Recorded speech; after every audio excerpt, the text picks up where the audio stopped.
Batman may have Robin, but you have Claire. Hey guys, welcome to my channel. I'm Izzy DeLeo, your soul energy alchemist.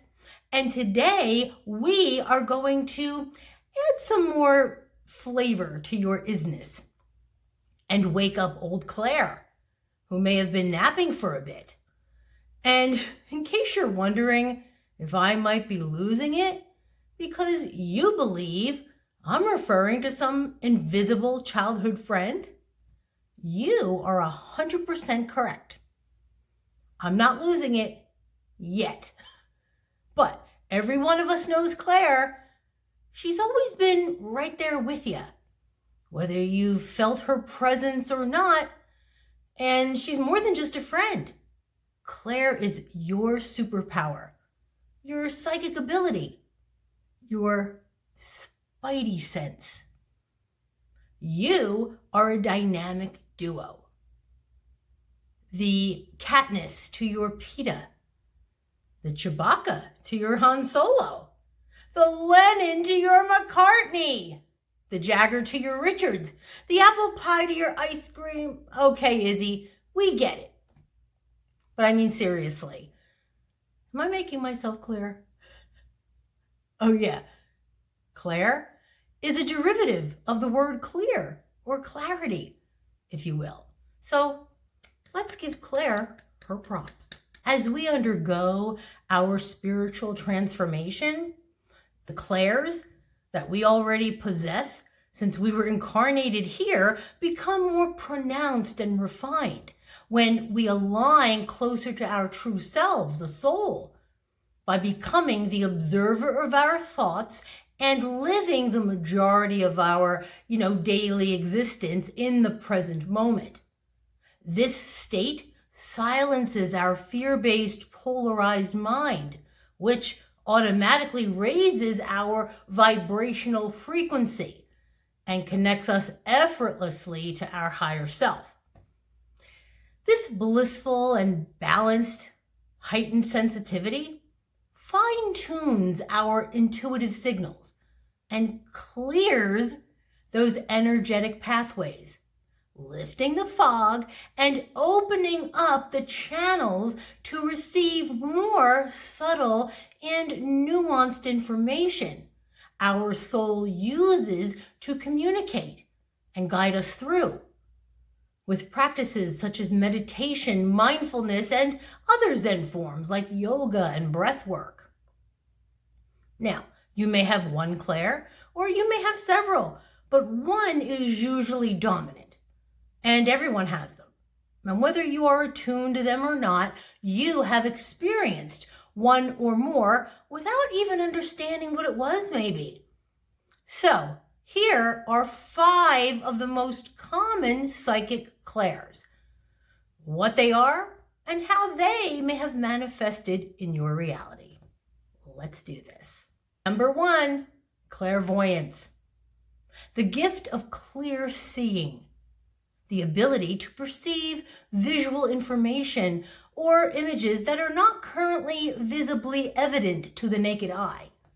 You might have witnessed mediums, fortune tellers, and seers who can be in the presence of a person and predict something about them that has happened or will happen. And we're not talking about their credibility per se. As we know, some of them are questionable. But there are many people who, powerfully embody this sense and use it with integrity and service. Another example is maybe you've had a friend tell you they had a dream about you that actually transpired at some point in some way. And it took you a minute to go, wait, what? I have a friend who is very much aligned with her clairvoyance. I always tell her to give me the 6 numbers. She hasn't. Poopy. That's an American joke about our lottery system. Even police and federal governments use these folks who aid in the recovery of missing children or recount a crime scene just by retracing a victim's whereabouts in order to piece together that story. Many of these wonderful beings also tap, into their gift of feeling, which brings us to number 2, clairsentience. This is the ability to sense physical sensations, emotions, or energies coming from people, places, and objects. There are those who can hold an antique heirloom and retell the tale from the energy casted into it. Empaths have a strong innate nature that is affected by the emotional, energetic frequency coming from someone or something. Then they can cry or laugh at the drop of a hat. Some types of empaths feel connected to everything, and their emotional responses can seem a bit over the top for a situation that doesn't directly affect them or their immediate families. Does this sound like you or someone you know? How about when you walk into an environment that just seems, off, right? We all exhibit this sense a bit, as we can feel when someone close to us isn't themselves, or when we should, not take that road or let in that stranger. Number 3, claircognizance. This is all me. My intuition has always been pretty sharp, and it doesn't afford an explanation, It's the gift of knowing, that gut feeling. I may have told this story before, but I've had a couple of ex-boyfriends who have told me years after we broke up that they've witnessed in their life how right I was about my intuition, and or a prediction I may have made on whatever subject it was that came to fruition or was an aha moment for them after we parted. They said it was like I had a sixth sense. And this was before my awakening. So back then, I just, agreed and laughed a little bit because it never fails me. It is still my trusty sidekick. Is it also yours? Number 4, clairalience, which is the gift of clear smelling. When this sensory process occurs, an immediate memory comes back to life. For example, in my family, we'd smell my grandfather's cologne for years after he passed. We all have something of his that we keep in our closets or drawers, inviting his energy to come around. I also have fond memories of my uncle, who used to sit on the porch of our New Jersey shore house and smoke his pipe in peace while he watched the boats pass on the lagoon heading out to the ocean. That scent of smoke is seriously one of my favorites that I truly cherish. And not for nothing, who can smell red gravy, and that's meat sauce in our Sicilian and Italian culture, or your favorite family dish wafting throughout the house without thinking of your grandma? Share your fondest memory with us below, and maybe it will joyfully remind us all of our own. Clairaudience, the gift of clear hearing. This last one on my list today is one of the 2 I possess.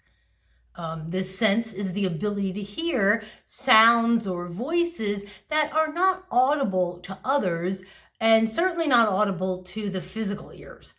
I hear my soulmate best friend Brian, who passed away in 2016. And he called me Bella. And he'll wake me up loudly and in a way that startles me. Bella, Bella. And, he was always very protective. And so I feel secure with him as my guardian angel. It's amazing.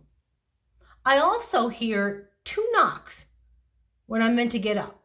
And there's never any source. And believe me, I've investigated it.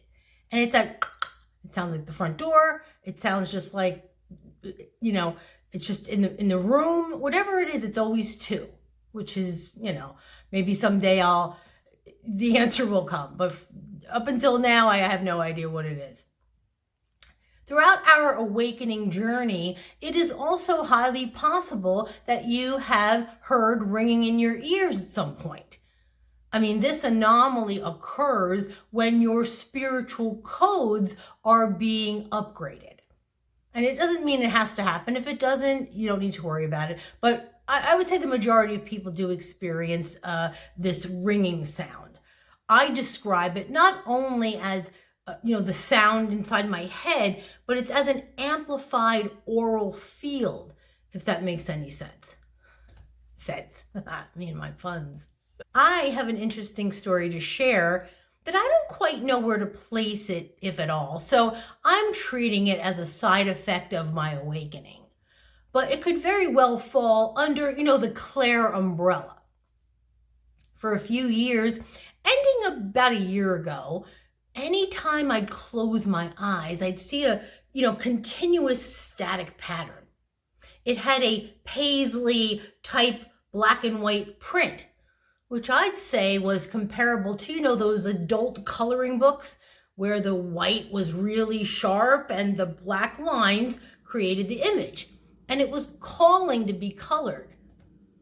On some days, that veil seemed thinner to penetrate.